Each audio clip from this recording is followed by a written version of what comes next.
Shirley tenía dos aspectos de su personalidad que siempre estaban como en contraste. Por un lado, tenía que ser el ama de casa perfecta, la madre perfecta, la esposa académica perfecta, y por otro lado, la escritora rampante, la exploradora de otros mundos, la excéntrica de tiempo completo que era, ¿no? Entonces es muy curioso. Y también hay un elemento, que es un elemento que muy pocas veces vemos reflejado en las historias de lo femenino. En este caso y es también como empieza, es el primer encuentro entre ellas y lo que muestra la novela y la película es que ella le dice, tienes los ojos verdes, y ella le dice, no, los míos son azules, y dice, no, verdes, los verdes es la envidia es desear lo que alguien más tiene. Y al principio pensamos, Rosie envidia lo que tienen los Hyman, pero en realidad es Shirley la que de un modo subconsciente eh, tiene envidia de Rosie. No, no tanto así de Rosie con Fred, sino de Rosie sola. También hay un cierto elemento como de envidia a esta chica imaginaria que existe en su subconsciente de la cual está escribiendo, la chica Sí, que... sí, para el relato, claro. Claro, porque además ella está convencida de que esa chica en algún momento tuvo una relación con Stanley.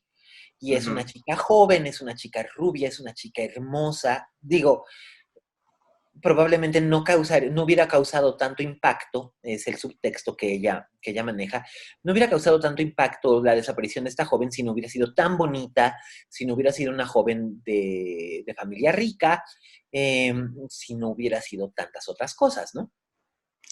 Y también, ya para hablar de, dejar de hablar un poquito de Shirley en sí, algo que quiero yo tocar es, una vez que hablamos de estos autores en el cine, ¿cómo es posible que para capturar la esencia a veces es un poco más efectivo manejar una narrativa ficticia que hacer como un biopic de su vida muy tradicional, lleno de fórmulas?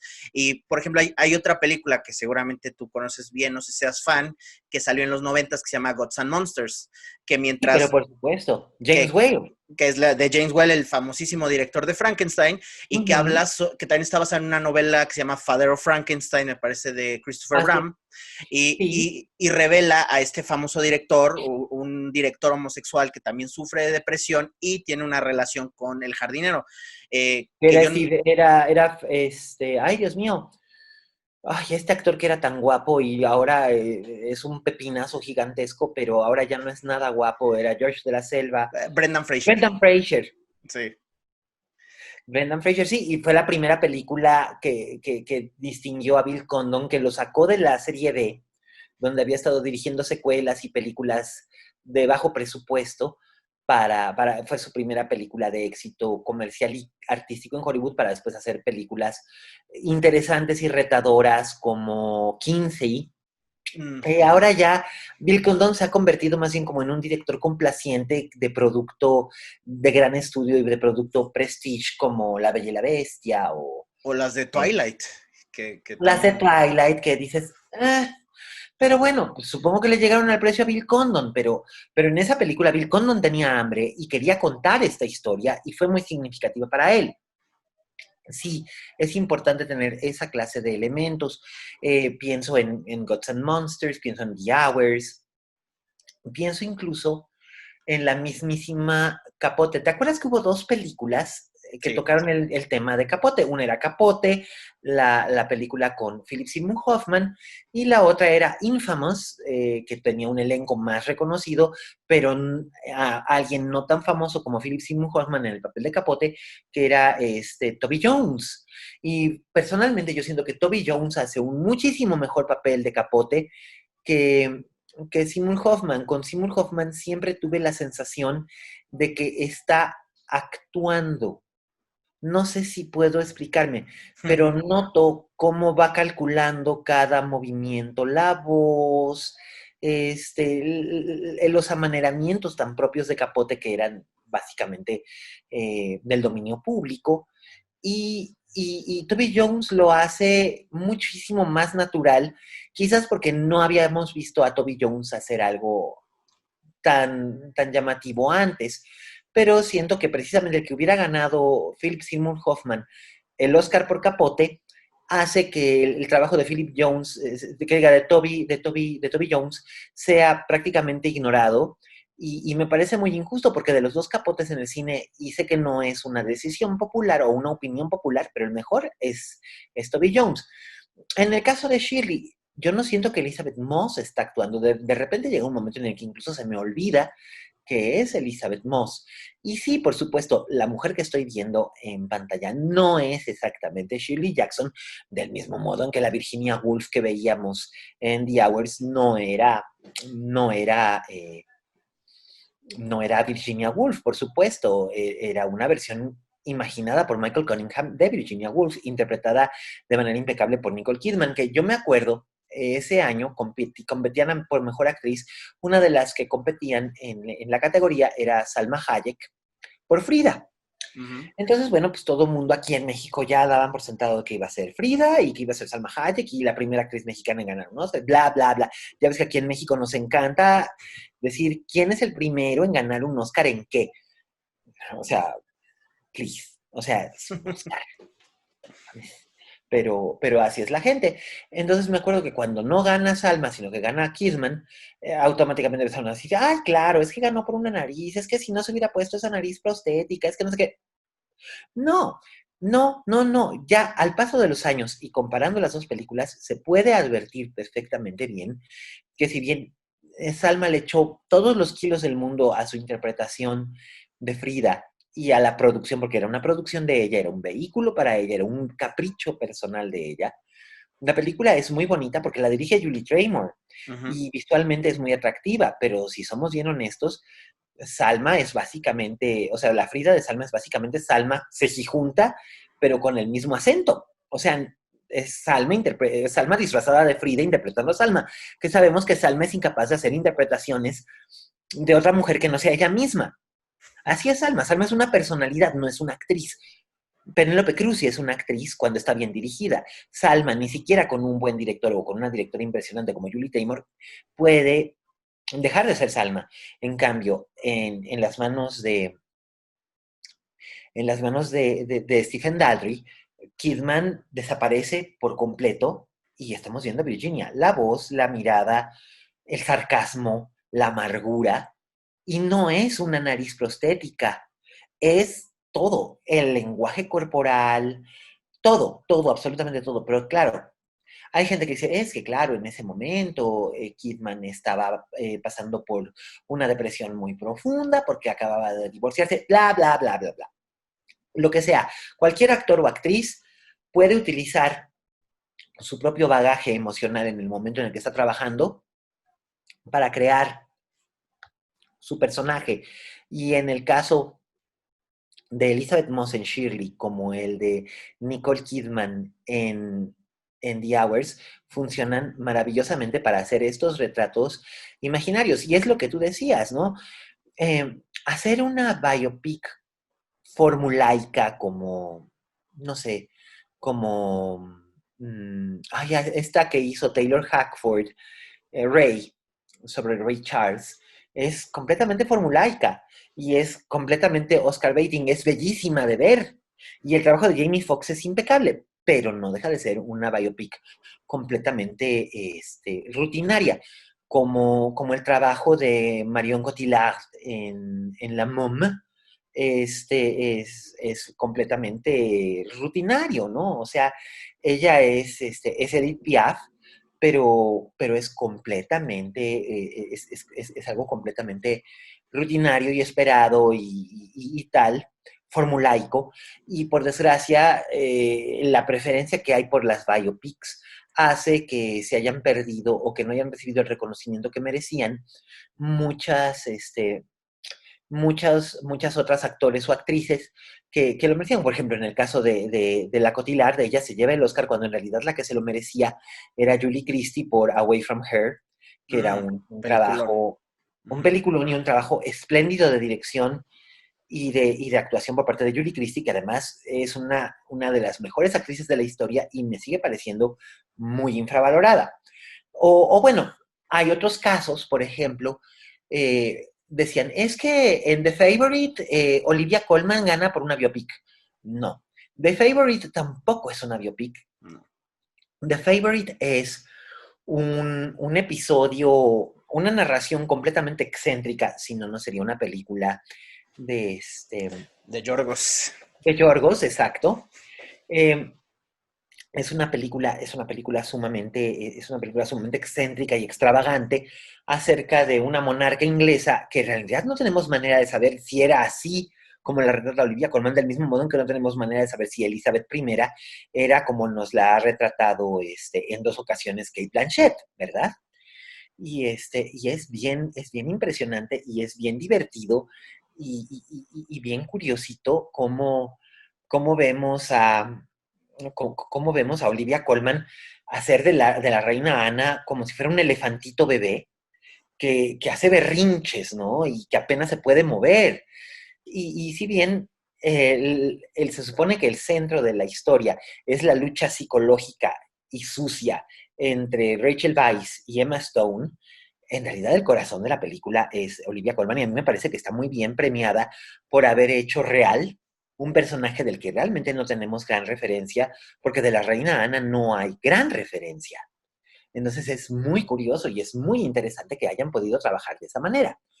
Sin Y, y, y, quitarle y el hay, mérito a, sin quitarle el mérito a Glenn Close, que era la favorita para ganar el Oscar, que también hace un como trabajo extraordinario en The Wife. en The Wife, claro, por supuesto. Y además, esa frase I make kings está para la historia. La manera en la que lo dice y la manera en la que lo interpreta, por supuesto. Pero son de esas cosas. O sea, aquí sí no se sintió, vamos, o sea, no me molesta. Si hubiera sido cualquiera otra, incluyendo a Yalitza, lo siento, pero tengo que decirlo. Si cualquiera otra le hubiera quitado el Oscar a Glenn Close, sí hubiera yo dicho, ah, pero haciendo Olivia Colman por ese trabajo, no hay manera de ofenderse, no hay manera de decir árbitro vendido. Y finalmente, la academia creo que se fija mucho en estas actuaciones muy, no sé, muy grandes, muy vistosas, ¿no? Hablando de los hombres, no puedo creer que ganó por Freddie Mercury este hombre de Rami Malek. Ah, y que además estaba haciendo, calla, que además estaba haciendo playback. Digo, o sea, con eso se cargó la interpretación de Taron Egerton, que sí estaba cantando. O Que es sea, yo muchísimo hubiera mejor. premiado más a Taron Egerton que a este otro idiota que además siempre me pareció, desde Mr. Robot me pareció un actor deficiente. Yo estaba esperando como que diera el estirón su personaje, nunca lo dio. Y mira que vi 3 temporadas de la serie hasta que dije, ¿por qué estoy viendo esto que no me gusta? Ujú. Este, simplemente estaba viendo por Zeitgeist, ¿no? Para poder tener algo de qué comentar con los demás. Y dije, ¿por qué tengo que hacer esto? Y a mí él me parece que es de esos actores a los que el Oscar no le va a sentar bien a su carrera, por el contrario, le va a pasar, me temo, lo que a Renée Zellweger, por ejemplo, que ahora Renée Zellweger ganó por Judy, que es así, tampoco es una biopic al uso, es únicamente un episodio específico de la vida de Judy Garland. Personalmente siento que es más interesante el trabajo que hizo Judy Davis en Me and My Shadows, una miniserie precisamente creo que fue de HBO o de Showtime sobre los últimos años de Judy. Pero bueno, está bien, está como muy en tono, pero lo mismo es como que mucha autocomplacencia. Ahora bien, hay gente que me dice, pero hay rumores de que ganaría el Oscar Elizabeth Moss, o que al menos sería nominada al Oscar Elizabeth Moss por Shirley. ¿Tú qué opinas? Yo creo que Elizabeth Moss definitivamente en algún momento se va a ganar un Oscar porque se lo merece. Eh, ¿Será por esta película? No lo sé. De que la nominen es muy probable. Ella debió haber sido ya nominada en algún momento por las películas que hizo. Bueno, ya ha sido nominada para Independent Spirit Awards por Her Smell, creo que fue nominada, ¿no? Debió haber sido nominada por Her Smell o por Queen of Earth o por The One I Love, porque ahí hizo grandes, grandes trabajos. Eh, Probablemente la nominen para Globo de Oro por The Invisible Man y se lo merece. Es un espléndido trabajo para lo que hubiera sido una película muy chafa en manos de otro director y de otra actriz. El guión también es bueno. Tengo que reconocer que el guión de Invisible Man podía haber sido muy derivativo y muy complaciente y muy me too, you too, he too, they too. Y sin embargo resultó ser algo súper competente Espero sinceramente que no lo conviertan en una franquicia. Ya ves que ahora todos son universos y franquicias y bla. Y que no vaya a venir Marvel Comics o DC Comics a decirle a Elizabeth Moss, ven, únete a nosotros, porque francamente, qué hueva ver a Elizabeth Moss como Batgirl o como The Wasp. Hay tan poquitas superheroínas en el mundo Marvel de todos modos que sería una hueva verla como una de ellas. Creo sinceramente creo, definitivamente creo que um, Elizabeth Moss merece algo mejor que ello. Y sí, es muy probable que sea nominada por Shirley. Y sería padrísimo que ganara por Shirley, aunque hay que puntualizar que no es una biopic y que no estaría nominada por una biopic. Y que sí, está interpretado a alguien que existió en la vida real, pero hay muy poca información visual sobre Shirley Jackson previa a su muerte. Incluso había muy poca información, salvo la promoción que ella misma manejaba cuando lanzaba sus libros. Fue, te digo, hasta unos 15 años después de su muerte que realmente empezó como que el reclamo de su personalidad.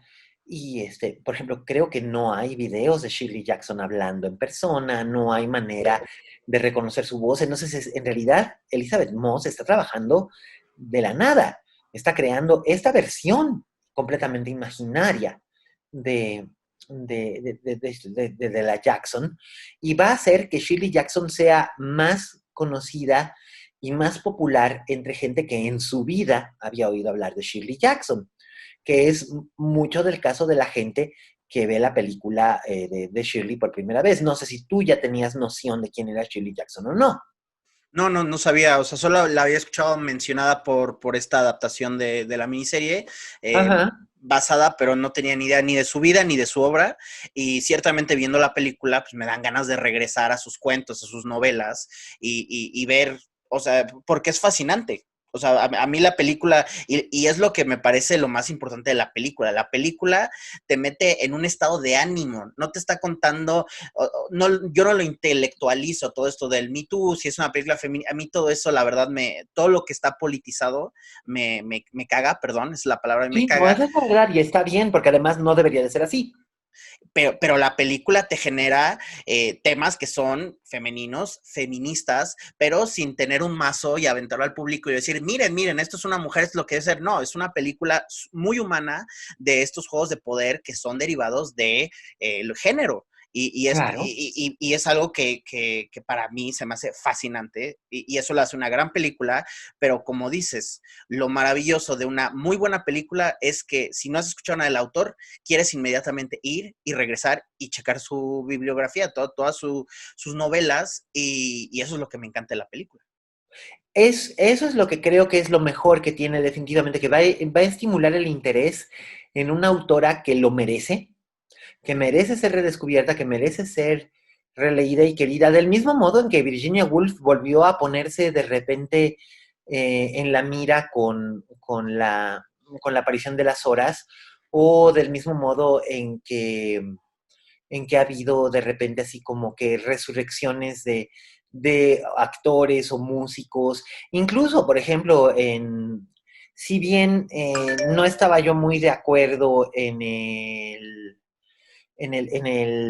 trabajo, en el trabajo aquel y me pareció que la película sigue siendo débil, me refiero a Once Upon a Time in Hollywood, gracias a Quentin Tarantino, de repente hay un renovado interés en Sharon Tate.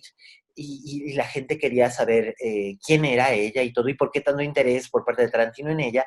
Claro, después descubren el horripilante destino de Sharon Tate, pero creo que fue estupendo, en cierta forma, el tratar de sacar a Sharon Tate del contexto de su muerte para convertirla en una figura un poco más cercana, para que el público quisiera saber quién era ella, aunque al final supieran que cómo murió, pero no saber quién era ella por cómo murió, sino porque salió en una película haciendo un personaje determinado. ¿Me explicó? Entonces eso es lo bueno que tienen esta clase de cintas, que ayudan a devolvernos, a llevarnos con actores, actrices o personajes que de otro modo quizás habrían caído en el olvido. Recordemos, por ejemplo, el trabajo que hicieron Kate Winslet y Judi Dench por Iris, por la historia sobre Iris Murdoch, hace unos 15 años, que fue un espléndido, espléndido, espléndido trabajo cinematográfico, ¿no? Y creo que estamos ante una gran, gran figura. No es la Meryl Streep de esta generación, como muchos han dicho. Qué afán de convertir a la gente en el nuevo. Cuando salió, me acuerdo cuando salieron Leonardo DiCaprio o Brad Pitt, decían, es que es el nuevo James Dean. Ninguno de los dos es el nuevo James Dean. Porque solo hay un Eh, James Dean. pues claro, del mismo modo en que solo hay un Paul Newman o un Robert Redford o ahora en estos más cercanos, un Tom Cruise, un solo Tom Cruise o una sola Natalie Wood. Y en este caso hay una sola y específica Meryl Streep y hay una sola y específica Elizabeth Moss. Pero estamos definitivamente ante una de las mejores actrices de su generación, desde luego. Estamos ante una figura de cuidado, por supuesto. Está en el mismo nivel que Kate Winslet o que Rachel Weisz, actrices más o menos coetáneas suyas, que son espléndidas y extraordinarias en todo lo que emprenden. Sí, claro. Y que va a ser una estrella de cine, ahí sí no sé. Porque el concepto de estrella de cine ya no existe como existía en otros tiempos. Probablemente la última gran estrella de cine mujer que existió ha sido Julia Roberts, porque no puedo decir que Anne Hathaway sea una estrella de cine, o que, ¿No dirías que Sandra Bullock es una estrella de cine? pero es coetánea e incluso es un poquito mayor que Julia Roberts. Hablo a nivel generacional, pero gente como Kate Hudson o como Anne Hathaway No. o todas las que nacieron en los 70 y 80, no son estrellas de cine, son actrices reconocidas y actrices muy intrépidas y muy aventadas, pero por suerte se han logrado sacudir ese esquema de la estrella de cine que llegó a pesarle tanto a gente como Meg Ryan, al punto de que Meg Ryan se tuvo que retirar, por ejemplo. Entonces es bien interesante. No creo que Elizabeth Moss sea una estrella de cine, pero definitivamente que es una de las actrices más interesantes en la historia del medio en los últimos 50 años, sí, por supuesto, y con la mano cerrada, es un animal de otra clase.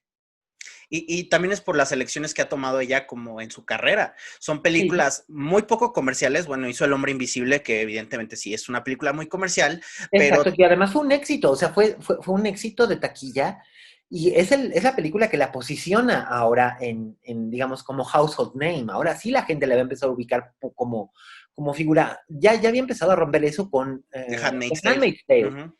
pero ahora sí, ya, o sea, ella ya llegó para quedarse. Porque, pues sí, bueno, en The West Wing, pues era básicamente un adolescente. En Mad Mad Men Men. vimos Ujú. ese desarrollo maravilloso. En realidad, Peggy Olson es la protagonista secreta de la serie. Todos pensamos que el protagonista es Don Draper, pero en realidad es Don Draper visto a través de los ojos de Peggy Olson. Por eso es que la historia de Don Draper se vuelve interesante, porque nos la está contando Peggy Olson, porque si no, ¿cómo? O sea, en Mad Men la historia la historia de Mad Men comienza en el momento en el que Peggy entra a trabajar con Don y los dos se conocen y estalla esta como galaxia alrededor de ellos. Él tiene una historia muy interesante que contar, pero es más interesante cuando está contada a través de los filtros de la gente que lo rodea. Pete Campbell, Roger, Betty, etcétera, etcétera, pero sobre todo Peggy. Y al final Peggy se convierte, me acuerdo que incluso había un meme, ¿no? Que decía a Peggy to rule them all, ¿no? En lugar de a Ring to rule them all, a Peggy to rule them all. Que es cierto, o sea, incluso la última toma de Peggy en la temporada 6 es Peggy sentándose en el escritorio de Don de espaldas, como es el logo de la serie. En realidad, ella es la protagonista secreta y desde ahí no ha parado, ha tenido muy buenas elecciones. En efecto, cine poco comercial, y sus incursiones en el cine comercial había sido siempre en papeles menores, en películas poco afortunadas, como por ejemplo The Kitchen, que llegó después de Widows, y pues no. o sea, no podía competir con el trabajo de Steve McQueen como director y la narrativa de Linda LaPlante y el trabajo maravilloso que hace Viola Davis y Carrie Coon y Elizabeth Debicki. No, o sea, pues no fue posible poder igualar. The Kitchen no pudo igualar de ninguna manera a Widows, aunque esa era su intención, igualarla y emularla. Pero le sirvió como, digamos que como para medir el termómetro, y después tiene esta ella acepta este papel en The Invisible Man, y lo hace excepcionalmente bien, porque además ella está lo que se llama cast against type, o sea, ella no es el tipo de actriz que esperarías ver en The Invisible Man, esperarías ver más bien a alguien como Elizabeth Debicki, o no sé, si fuera un poquito más joven, um, eh, ay, Dios mío, esta actriz inglesa tan bella, eh, Ana Karenina de Joe Bright, Expiación, Sí, Keira Knightley. Keira Knightley. Esperarías ver a alguien, vamos, el personaje lo que requería era una actriz que realmente fuera un atractivo visual, con sustancia, más que otra cosa. Y probablemente alguien que tuviera un nombre suficientemente conocido como para abrir una película así. ¿Me explico? Ujú. Digo, y Elizabeth Debicki no lo tiene todavía. Keira Knightley sí. ¿Acaso Anne Hathaway hace 12, 13 años después de hacer The Devil Wears Prada, si hubiera existido la película de The Invisible Man, se lo hubieran ofrecido a ella y ella hubiera podido abrirla en taquilla ella sola? Porque básicamente tienes que abrir en taquilla tú solita una película así. Le ayudó que es una película de género, le ayudó que es una película de Blumhouse, le ayudó que es una película de Universal, le ayudó un montón de cosas. Y la verdad es que logró hacer lo que ni Tom Cruise pudo con The Mummy, convertirla en un éxito de crítica y de taquilla.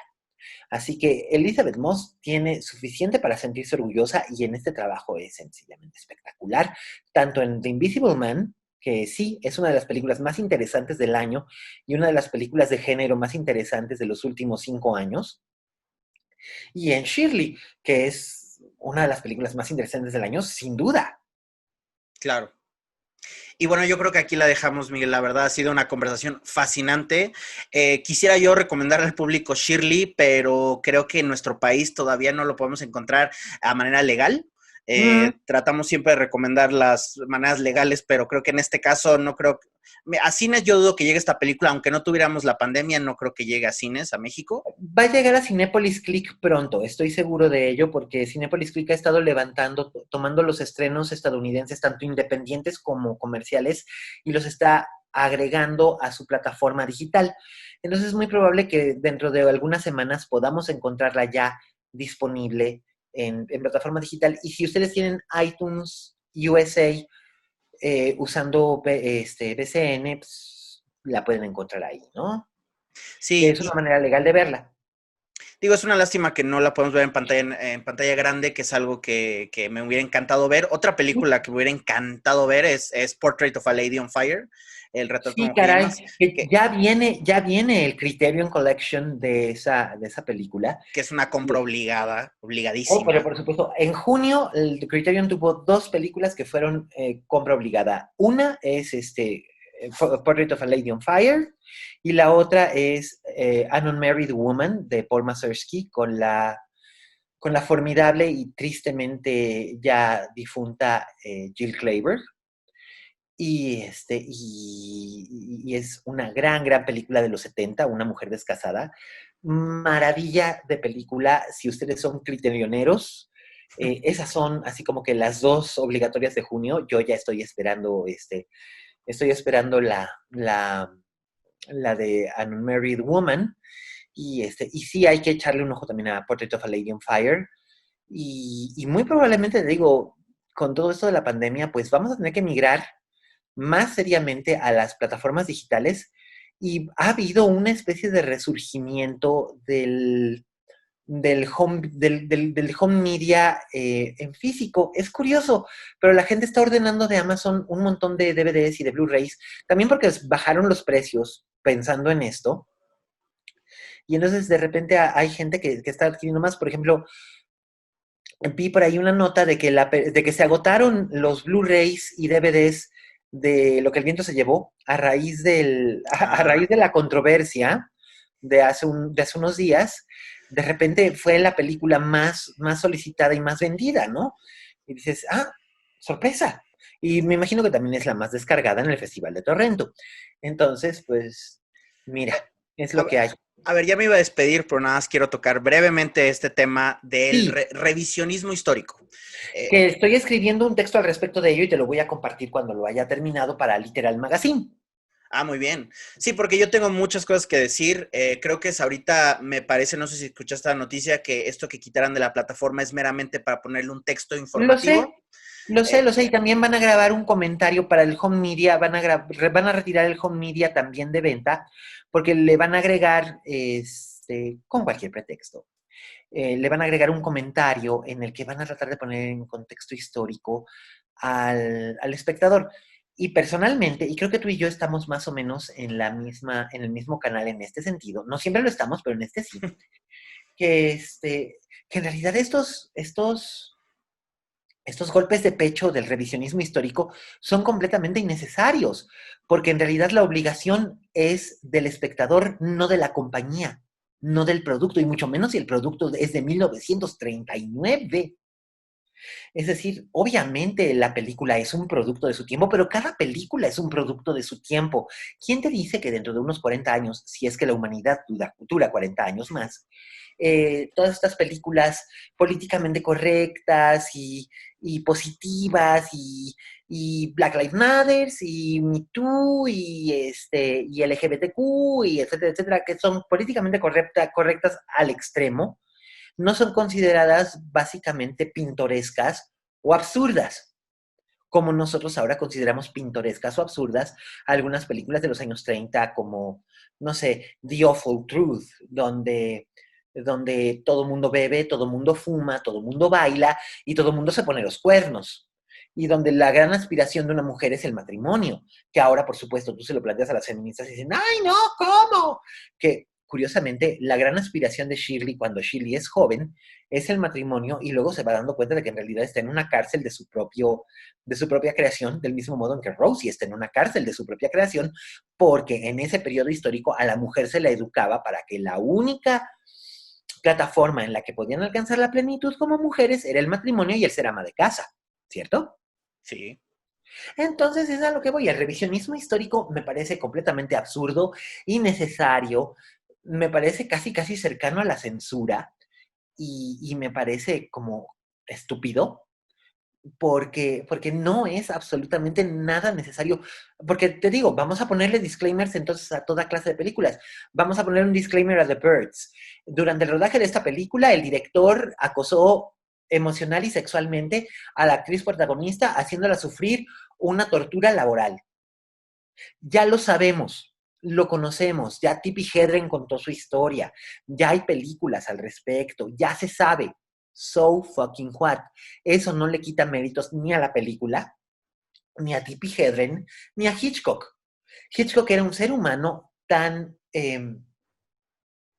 propenso a tener fallas, errores y pies de barro como nosotros, este, que o sea, es como que absurdo, ¿no? Querer que todo sea políticamente correcto en el pasado, como queremos que sea en el presente. O hay películas de los años 50 en donde se usa la palabra nigger. Es más, en Adivina quién viene a cenar esta noche, el ama de llaves de Spencer Tracy y Katharine Hepburn es negra. Y cuando llega Sidney Poitier, que es el futuro yerno, ella dice, I know you, nigger. Que, y la gente dice, ¡ay! ¿Cómo puede decir eso? Porque así se hablaban entre ellos. Y es un término perfectamente aceptable en el contexto histórico de la historia y de los dos personajes que se hablan. Y por otra parte, nada más hablando de lo que el viento se llevó. Ay, es que tienen esclavos. Obviamente tienen esclavos. Ay, es que el personaje de Mami es un estereotipo. Sí, es un estereotipo, pero también es una de las brújulas morales de la película, y además es Hattie McDaniel, la primera actriz negra en ganar un Oscar y que vino a romper un montón de barreras precisamente por su interpretación en esa película, y a ella francamente no le importó interpretar a una esclava siendo nieta de esclavos liberados. Entonces, ¿por qué demonios, si a la persona imperfecta no le importó en su momento histórico, por qué nos tiene que importar a nosotros? Es ese afán que tenemos de que hasta lo que no comemos nos hace daño. Ugh. Sí, y es esta noción condescendiente a un público que se rehúsa a pensar, a analizar la obra bien, porque solo hablamos de los trapitos sucios, ¿no? Es un Claro. encabezado que se lee, por ejemplo, yo leí, y seguramente tú leíste esta reverenda estupidez, donde la creadora de Friends ya se disculpó de que su cast no era diverso y no era inclusivo. Y Pues no era inclusivo porque eran los mediados de los 90. Había sitcoms con elencos completamente negros dirigidos a un público afroamericano y había sitcoms con elencos completamente blancos dirigidos a un público blanco, que era mayoría, lo siento, era mayoría. Y inclusive había algunos cuantos con elencos completamente latinos, adaptados estadounidenses, como el show de George López, o el show de un show el show de Margaret Shaw, que era con elencos asiáticos. En cierta forma sí había una diversidad, que era una diversidad confinada a su propio pequeño gueto, sí, pero vamos, no todo el mundo es Shonda Rhimes, ¿verdad? Que hace 15 años vino a romper eso porque hacía blind casting, que después supimos que en realidad el blind casting de Shonda es una mentira tan grande como un billete de $3, y ponía actores atractivos. Ella decía, mientras fueran atractivos no me importaba su raza. No es cierto, pero bueno. Atractivos o eficientes en programas como Grey's Anatomy, ¿no? Pero ¿quién es el personaje titular y principal? Una mujer rubia y blanca. Entonces no me chinguen. Así de simple. El revisionismo y este antirracismo, el racismo existe. Y el racismo es un problema endémico de todas las personas, no únicamente de la gente blanca, ni únicamente de la gente negra. Del mismo modo en que nosotros los blancos, por así decirlo, y lo estoy diciendo no por atribuirme nada, sino porque pues, es lo que es. Lo siento. Y créanme, no es nada para sentirme orgulloso o feliz. Yo quisiera no ser un vaso de leche, pero bueno, este, las personas blancas no solamente odian a las personas negras, en realidad las personas blancas suelen tener un shock ante cualquier cosa diferente a ellos, incluyendo a los asiáticos, a los aborígenes australianos, a las personas con piel roja, etcétera. Pero las personas con piel roja tienen también prejuicios muy arraigados, probablemente eh, creados y solventados y surgidos de este odio racial que recibieron hacia la gente blanca, pero también hacia la gente negra. Y no hablemos de que la gente negra no le tiene prejuicios a la gente blanca, porque dicen, es que el racismo a la inversa no existe. No, el racismo es racismo donde sea. No importa el color de piel de las personas, la gente es racista y sobre todo clasista. Entonces, pues es eso. Es eso. Entonces el revisionismo histórico no va a hacer absolutamente nada para cambiar las cosas, y mucho menos con una película como Lo que el viento se llevó, que es una película que en su momento era, y sigue siendo, ojo, la pieza de entretenimiento más elaborada, mejor producida y más llamativa que ha generado Hollywood en la historia. Es una pieza de entretenimiento popular sin ningún tipo de profundidad histórica ni ningún tipo de profundidad psicológica. Es una telenovela y es maravillosa y ejerce una extraña fascinación sobre quien la ve y que si pertenece específicamente a ese periodo. O sea, ahora vamos a hacer películas ya lo hizo en cierta forma Sofía Coppola eh, en The Big Guild. Es una película ambientada en la época de la Guerra Civil y es una adaptación de una novela de los años 60. En la novela y en la primera versión con Clint Eastwood hay un personaje que es importante y es interesante, que es la esclava. La esclava que vive con las mujeres blancas que viven encerradas en esa escuela. Eh, Sofía Coppola decide, cuando hace la adaptación, convertir al personaje de la esclava en, digamos, dividirlo entre varias de las mujeres blancas, porque se hubiera sentido sumamente incómoda de representar una esclava en su película. La película es muy buena, no es la mejor película de Sofía Coppola, pero dentro del rango de sus películas yo la pondría en un muy honroso cuarto lugar o quinto lugar. O sea, después de la trilogía de Los sueños de jovencita, pondría en primer lugar, por supuesto, Lost in Translation, luego pondría The Virgin Suicides, luego pondría María Antonieta, y si acaso pusiera Somewhere en cuarto lugar y pondría en quinto lugar The Big Guild. Pero sí se nota la ausencia de la esclava y sí se nota la ausencia de esta tensión social y racial que es fundamental en las historias que se cuentan si tratan todo el tema de la guerra civil estadounidense. El derretir las estatuas de los soldados confederados en los estados del sur, el cortarle la cabeza a Cristóbal Colón, todas estas cosas no van a servir absolutamente de nada más que para cortarle la cabeza a una estatua de Cristóbal Colón o derretir una estatua del general Lee. En realidad, no van a cambiar nada.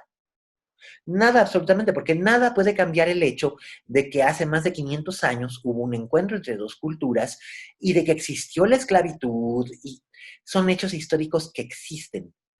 Pero es obligación del espectador encontrar ese contexto, entenderlo y ver cualquier película o leer cualquier libro desde la perspectiva en el momento en el que fue escrito, que obligar a la obra a adaptarse al contexto en el que estoy viviendo ahora. Eso me parece que es una gran hueva por parte de los lectores y los espectadores que esperan que todo se les dé prácticamente digerido y explicado, y me parece completamente innecesario. Por desgracia, estamos haciendo o se está haciendo cine masivo y hay libros que son lectura masiva. Y algunos de esos libros que fueron lectura masiva, digo, Moby Dick, hoy en día, pues por supuesto que es una obra completamente incorrecta, ¿no? Los diarios de Anaïs Nin, olvídate. Entonces, a lo que voy es que creo que deberíamos de bajarle un poquito, un chirris nomás, a nuestra corrección política y a nuestro afán por cancelar las cosas. Te digo, al rato vamos a ponerle disclaimers a Chinatown, o a Rosemary's Baby, o a Macbeth, o a Frantic, y poner, el director de esa película es un ofensor sexual. Lo es, por supuesto que lo es, él mismo lo ha reconocido, pero su historia es muchísimo más complicada que solamente el estupro que cometió y no todo el mundo tiene el interés de meterse en los archivos judiciales de California para estudiar su caso y ver que en efecto donde hay un estupro también hay una responsabilidad compartida con la madre de la joven en cuestión que la explotaba sexualmente y también hay un miscarriage of justice por parte de la fiscalía y un arreglo turbio entre la fiscalía y el juez, que es lo que hace escapar a Roman Polanski. Él no está escapando de lo que hizo. Él ya había pasado 90 días en prisión siendo examinado por psiquiatras. Eso es cosa que mucha gente o prefiere ignorar o no sabe. Entonces, no estoy defendiendo a Polanski. Polanski cometió un delito. Cometió un delito que es el estupro, el tener relaciones sexuales aunque fueran consentidas y pagadas, con una persona menor de edad. No importa que le fueran consentidas y pagadas, es un delito. Y que no pagó por ese delito porque huyó del país, sí, huyó y es un prófugo de la justicia, pero eso no quiere decir, señoras directoras de cine francesas que se ofendieron tanto, que por ello deje de hacer un buen trabajo como cineasta. Y Jacques, si bien no está a la altura de El Inquilino, por ejemplo, o de Chinatown, o hasta del Pianista, que a mí no me gusta, no quiere decir que él sea un mal director o que vamos a juzgarlo única y específicamente por eso. Lo mismo con Woody Allen, que ahora que sacó su autobiografía, tuvo el cuidado, y tú lo sabes, de mostrar cuidadosamente y señalar cuidadosamente cada uno de los puntos por los cuales no podemos decir que es un viejo cochino, porque legalmente no es un viejo cochino, porque no es un abusador de niños, porque si hubiera sido un abusador de niños no podría haber adoptado a las dos hijas que tiene. Y finalmente él se cuidó mucho de reunir toda esta información legal y ponerla en claro y en específico en su libro para poder desmentir la campaña de Mia Farrow y Ronan Farrow en su contra. Él está en su derecho de réplica. Que no nos caiga bien Woody Allen porque nos parezca pedante o porque sea el estereotipo del judío neurótico neoyorquino, que es algo por lo que su imagen siempre fue polémica y no muy querida por mucha gente, es otra cosa. Pero no podemos afirmar que sea un ofensor sexual. Hay otros que lo fueron en el contexto histórico en el que estaban trabajando, y lo dice Fernando Solorzano, por ejemplo, en su ensayo sobre el último tango en París, ella explica por qué lo que Bernardo Bertolucci y Marlon Brando hacen con María Schneider en realidad no constituye en ese momento un delito, constituye una falta, pero no un delito. Ahora podría ser considerado un delito, pero juzgar al difunto Bertolucci o al difunto Brando como criminales sexuales, por eso me parece ir a un extremo demasiado absurdo de lo que tú llamas retconning, ¿no? O revisionismo histórico, porque en ese caso entonces pues vamos a acabar quedándonos sin ningún tipo de representación artística o cultural, porque entonces vamos a cancelar a Mahler o vamos a cancelar a, qué sé yo, cualquier escritor simpatizante nazi, o vamos a cancelar a Ingrid Bergman por adúltera y no vamos a poder volver a ver Casablanca nunca más, o vamos a cancelar a Mia Farrow por loca, o a Vivian Leigh por ninfómana, o a Marlon Brando por bisexual y drogadicto y mal padre. Lo que está haciendo ahora Ernesto Díaz Martínez en su blog, ¿no? Ujú. Y me parece muy divertido y la gente como que no acaba de entender que él lo está haciendo con sarcasmo. De veras piensan que está cancelando gente. Sí, hay gente que es tremendamente cancelable como D.W. Griffith, o John Ford, o John Wayne, o Jane Fonda. Entonces, en todos lados se cuecen habas. Así que yo creo que en realidad deberíamos de dejar de estarnos dando golpes de pecho de mea culpa, mea máxima culpa, y volver a disfrutar el arte del cinema como lo que es un arte narrativo audiovisual que nos está contando una historia, nos está haciendo partícipes de una historia. Eso es lo realmente importante y deberíamos de dejarnos de politiquerías, por muy bien intencionadas que sean. Yo estoy totalmente de acuerdo, ya lo sabes, Miguel, y me parece que es un discurso que en estos tiempos, porque es algo que yo hablé con Adriana Fernández, Ujú. que para mí, y digo, eso es una opinión muy personal y yo lo asumo como tal, para mí la crítica como la conocíamos, como la crítica que estaba en los 60, 70, ha muerto. Ah, por supuesto. Ya no existe. No, Entonces, esa crítica acabó muriendo con Andrew Sarris, con el gordito Ebert y con Pauline Kael. ujú, Ellos fueron los últimos que realmente hicieron esa clase de crítica. Hoy en día, hoy que gracias al Internet cualquiera puede ser un crítico de cine, y no lo digo con sarcasmo, lo digo porque es verdad, cualquiera puede, ya no existe un nicho de crítica. Aquí en México, Jorge Ayala Blanco es probablemente, o acaso García Sao, son los únicos que siguen manteniendo esa clase de nicho. Pero la propia Fernanda ha tenido que ir explorando otras maneras de hacer crítica, y todos hemos tenido que encontrar otra manera de hacer crítica. A mí, la manera en la que a mí me enseñó Paco Ignacio Taibo Lavilla, Paco Ignacio Taibo I, el padre del actual director del Fondo de Cultura Económica tan controversial, él fue mi primer jefe y él fue la persona que me enseñó a hacer crítica de cine, y él me enseñó que la crítica de cine tiene que venir de adentro.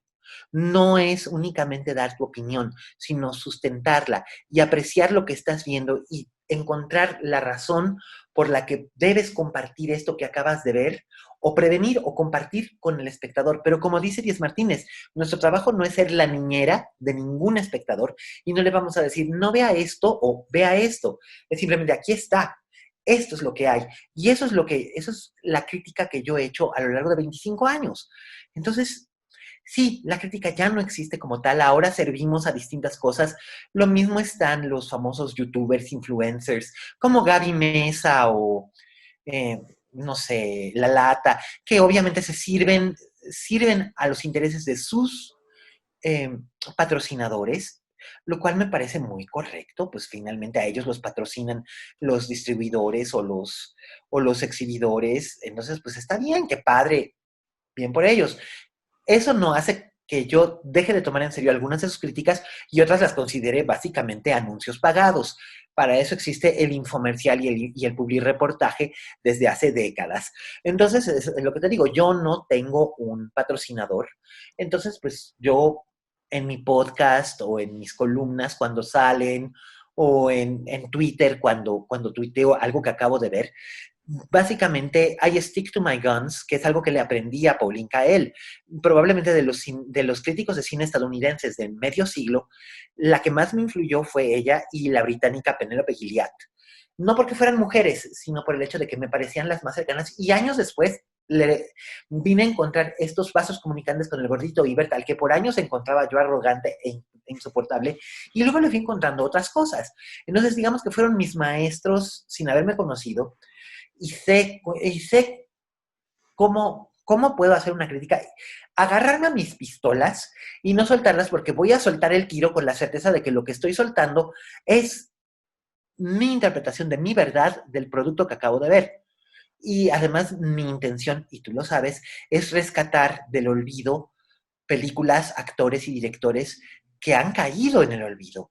Y entonces a eso me he dedicado fundamentalmente los últimos 10 años, desde que empecé a escribir el diccionario, y tú lo sabes, me he dedicado a buscar, rescatar a actores como Alan Bates, o como Julie Christie, o como Paula Prentice, o Gregory Peck, o Ingrid Bergman, o Anne Bancroft, que han ido siendo olvidados no necesariamente por cuestiones políticas, sino simplemente por el paso del tiempo. Se van retirando, pero sus obras están ahí y siguen siendo tan maravillosamente vigentes aún ahora como hace 50, 60 o 70 años. Es maravilloso poder ver películas de los años 30 dirigidas por Leo McCarey o por Howard Hawks, con gente espléndida como Cary Grant. Cary Grant, que era un actor maravilloso y que la gente no le dio el crédito que se merecía, porque pensaban que Cary Grant era como Cary Grant en la vida real. O grandes actrices como Deborah Kerr, que tú la mencionas en The Innocents, la película de Jack Clayton, que es una inmensísima actriz y que es imposible concebir los años 50 en la historia de la cinematografía internacional sin Deborah Kerr o sin Sofía Loren o sin Jean Moreau, o sin Gregory Peck, o sin hasta Frank Sinatra, ¿me explico? Porque Frank Sinatra fue un espléndido actor de cine. Cierto, solamente sabía hacer variaciones de Frank Sinatra, pero ¡ah, qué bien le salían! Y yo con eso me quedo. El revisionismo histórico quiere borrar el pasado y lo que debemos hacer es rescatar el pasado. Ese es mi trabajo como historiador cinematográfico y como crítico, Romy. Eso es lo que yo he buscado hacer, rescatar el pasado, rescatar esos nombres del pasado. Lo mismo sea Rita Macedo y Roberto Gabaldón que, que François Dorleac o François Truffaut o Ingrid Bergman o Leo McCarey o Audrey Hepburn o Terence Fisher. ¿Me explico? Actores, actrices, directores que hemos oído hablar de ellos como un eco muy distante y sin embargo están ahí, están cerca y podemos descubrirlos y tomar el enorme placer que tomamos de ellos. Por ejemplo, quiero recomendarle a tus espectadores que chequen en HBO un documental que se llama Natalie Wood, What Remains Behind, que es el documental que hicieron Natasha Gregson Wagner, la hija, la primogénita de Natalie Wood, y el famoso historiador cinematográfico de Hollywood, Laurent Bocereau, que yo creo que ni el gordo del toro sabe tanto del cine de Hollywood como Bocereau, porque Bocereau hizo todo, cuando se lanzó a Home Media a mediados fines de los 90, todo el canon de Hitchcock para DVD. Él hizo todos los behind the scenes, que eran extras en los DVDs. Él nos entrevistó a todos los actores sobrevivientes que trabajaron con Hitchcock, a su staff técnico, a su secretaria, a su hija. Vamos, este señor tiene un conocimiento, yo creo que mucho más hands-on que el propio Guillermo del Toro, que se enfocó más en únicamente el trabajo de director que en todo el trabajo como productor y hombre de cine. Entonces, hay mucho más cine clásico que solamente el de Hitchcock y Orson Welles, ¿no? Entonces, vamos a descubrir eso. Y el documental que hacen Bocereau y Natasha Gregson Wagner sobre Natalie Wood, a mí me parece maravilloso porque sirve para sacar a Natalie Wood de la sombra de su muerte. porque es terrible que gente como Natalie Wood, como James Dean, como Rock Hudson, como River Phoenix, como la propia Sharon Tate o Marilyn Monroe, existen, pero existen únicamente a la sombra de sus muertes, que fueron trágicas y violentas o insólitas o inesperadas o abruptas. Y y pues bueno, sí, o sea, sí se habla, por supuesto, de la muerte por ahogamiento de Natalie Wood, pero no es de todo lo que se habla. Se habla de su infancia como niña actriz, se habla de su propia opinión de ella misma como actriz, de su trabajo con otros actores y directores, de cómo ella le dio una carrera a Robert Redford, y Robert Redford lo dice, su carrera como actor de cine se la debe a Natalie Wood, del mismo modo en que Sidney Pollack le debía su carrera como director de cine a Natalie Wood.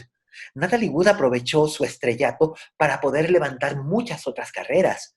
Y eso es algo que la gente no sabe. Entonces creo que es maravilloso que vean ese documental y que descubran o por primera vez a Natalie Wood, o que descubran que hay mucha más sustancia en torno a Natalie Wood que solamente la trágica historia de su muerte. Natalie Wood fue Remains in High, que no es comercial, pero pues está en HBO y en HBO Go. Y bueno, con eso nos despedimos. Miguel, te lo agradezco muchísimo. Tenemos que Hemos de programar volver a el... estar juntos. ¿Cómo? Volveremos a estar juntos seguro. No, tú cuando me digas, agarramos un tema, ya sabes que podemos hablar horas. Y nada más para darte el shameless plug, pueden encontrar a Miguel como @aliaskane en Twitter. Así es, alias Cane, porque igual me van a Sí, como alias Cane, Kane, cierto. ¿sí?